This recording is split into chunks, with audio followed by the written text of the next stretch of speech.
ओम साई राम। श्री साई सच्चरित अध्याय 1। वंदना गेहूं पीसने वाला एक अद्भुत संत तथा उसका तात्पर्य। पुरातन पद्धति के अनुसार श्री हेमांड पंत श्री साई सच्चरित का आरंभ वंदना द्वारा करते हैं। प्रथम श्री गणेश को साष्टांग नमन करते हैं, जो कार्य को निर्विघ्न समाप्त कर उसको यशस्वी बनाते हैं, और कहते हैं कि श्री साई ही गणपति है।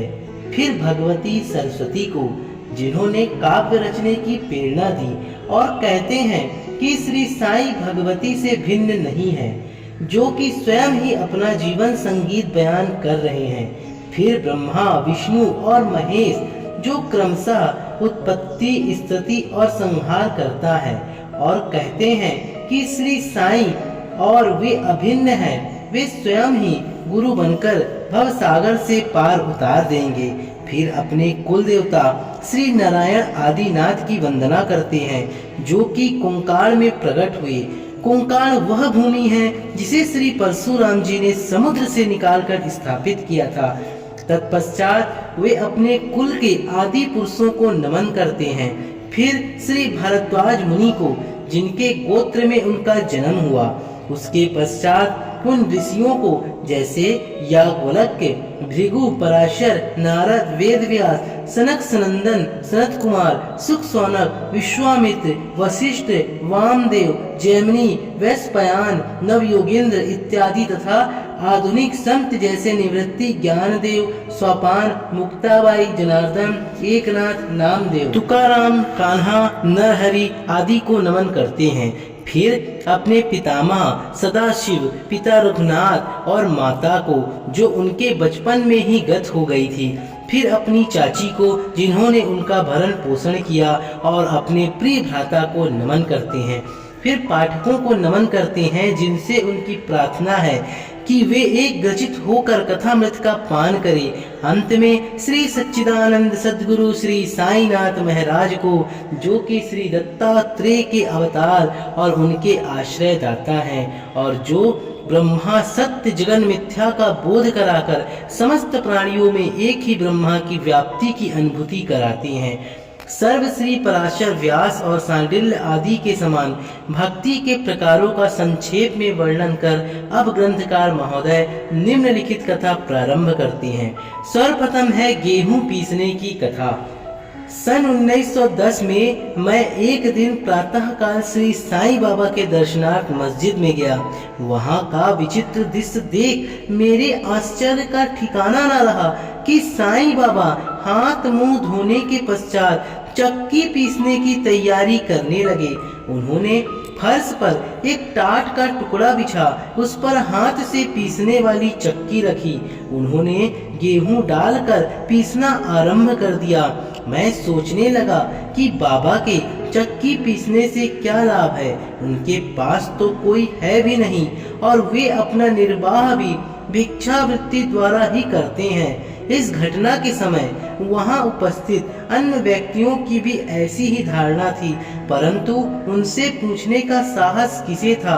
बाबा के चक्की पीसने का समाचार शीघ्र ही सारे गांव में फैल गया, और उनकी यह विचित्र लीला देखने तत्काल ही नर नारियों की भीड़ मस्जिद की ओर दौड़ पड़ी। उनमें से 4 निडर स्त्रियां भीड़ को चीरती हुई ऊपर आई, और बाबा को बलपूर्वक वहां से हटाकर उनके हाथ से चक्की का खूंटा छीनकर तथा उनकी लीलाओं का गायन करते हुए उन्होंने गेहूं पीसना प्रारंभ कर दिया।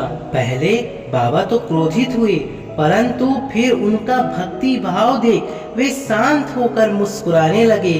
पीसते पीसते उन स्त्रियों के मन में ऐसा विचार आया कि बाबा के ना तो घर द्वार हैं, और ना इनके कोई बाल बच्चे हैं, तथा ना कोई देख रेख करने वाला ही है।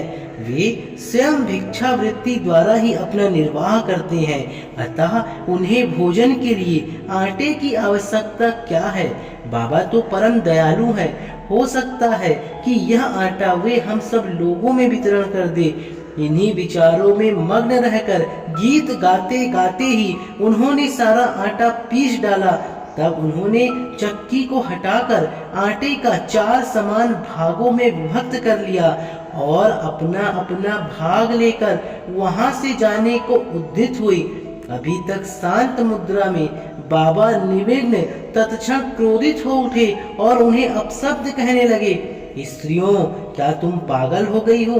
तुम किसके बाप का माल हड़प कर ले जा रही हो? क्या कोई कर्जदार का माल है जो इतनी आसानी से उठा कर लिए जा रही हो? अच्छा, अब एक काम करो कि इस आटे को ले जाकर गांव की सीमा पर बिखेर आओ।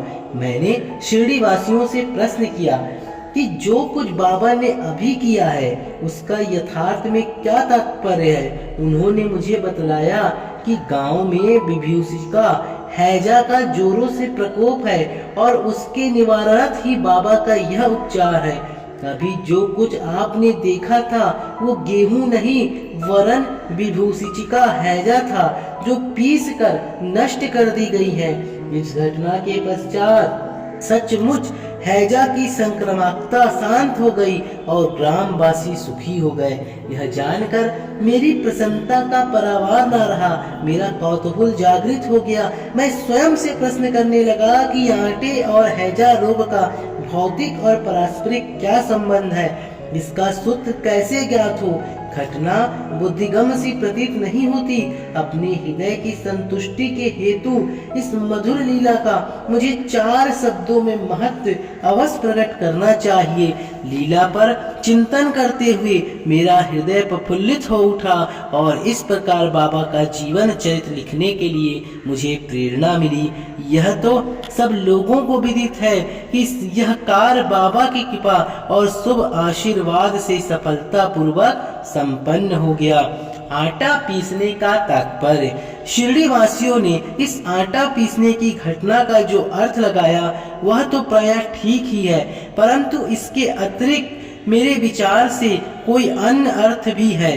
बाबा शिरडी में 60 वर्षों तक रहे और इस दीर्घ काल में उन्होंने आटा पीसने का कार्य प्रायः प्रतिदिन ही किया। पीसने का अभिप्राय गेहूं से नहीं वरन अपने भक्तों के पापों, दुर्भाग्यों, मानसिक तथा शारीरिक तापों से था। उनकी चक्की के 2 पाटों में ऊपर का पाट भक्ति तथा नीचे का कर्म था। चक्की की मुठिया जिसे पकड़कर वे पीसते थे वह था ज्ञान।